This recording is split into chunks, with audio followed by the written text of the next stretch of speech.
Les petits détails des plus grands films, bienvenue dans Aviez-vous remarqué? Un groupe d'adolescents que tout sépare se retrouve coincé dans la jungle impitoyable de Jumanji. 21e siècle oblige, le jeu de société qui a fasciné toute une génération est maintenant un jeu vidéo tout en gardant l'esprit déjanté de l'original. Alors attention, petits détails et références au rendez-vous. Jumanji est à l'origine adapté d'un livre pour enfants du même nom de 1981 signé Chris Van Allsburg, l'auteur entre autres du Pôle Express qui a donné le film de Zemeckis avec Tom Hanks. La première adaptation de Jumanji était réalisée par Joe Johnston, qui a fait par la suite Jurassic Park 3 et Captain America. C'est maintenant au tour de Jake Kasdan d'en réaliser la suite, un nom qui doit vous être familier puisqu'il n'est autre que le fils de Lawrence Kasdan, le scénariste des Aventuriers de l'Arche perdue, l'Empire contre-attaque, Star Wars 7 et Solo. Jumanji Bienvenue dans la jungle commence en 1996, soit à peine un an après la sortie du film original, avec la découverte du fameux Jumanji par un garçon sur une plage. Vous vous souvenez sans doute qu'à la fin du premier film, Alan et Sarah jetaient le jeu dans une rivière avant qu'il ne finisse en effet sur une plage, sauf qu'il s'agissait de deux jeunes filles qui par ailleurs parlaient français, de quoi supposer qu'entre 1995 et 1996,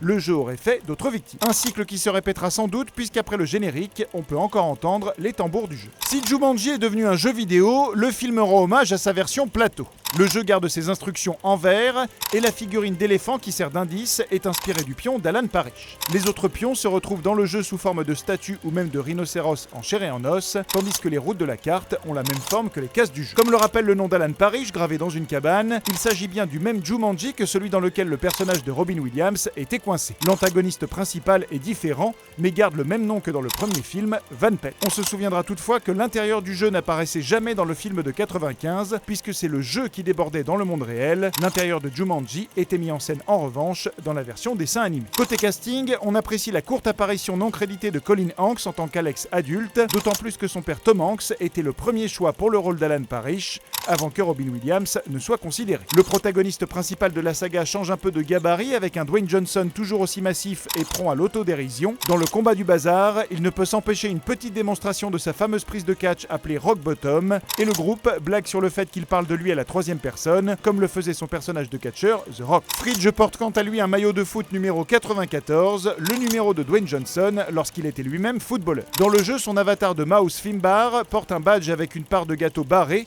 Petit clin d'œil au fait que le personnage explose en mangeant des gâteaux. Autre détail vestimentaire, le chapeau de safari que porte Jack Black est exactement le même qu'il portait étant gamin, dans une publicité pour le jeu Pitfall sur Atari. Le film contient d'autres références vidéoludiques, comme la scène où Dwayne Johnson encercle les jaguars de flammes à moto, comme le faisait le personnage de Brutal Legend, auquel Jack Black prêtait sa voix. Les vêtements un peu ridicules de Ruby Runhouse sont une parodie des tenues sexy et pas très pratiques de Lara Croft, et en 1996, on peut voir Alex jouer à Twisted Metal, un jeu auquel Jumanji emprunte ses sbires à moto, dans une séquence qui rappelle également les plaines de Jurassic World, et pour cause, elle a été filmée au même endroit. Le lycée qui a servi au tournage est le même que celui qui a servi dans le film Chair de poule avec Jack Black.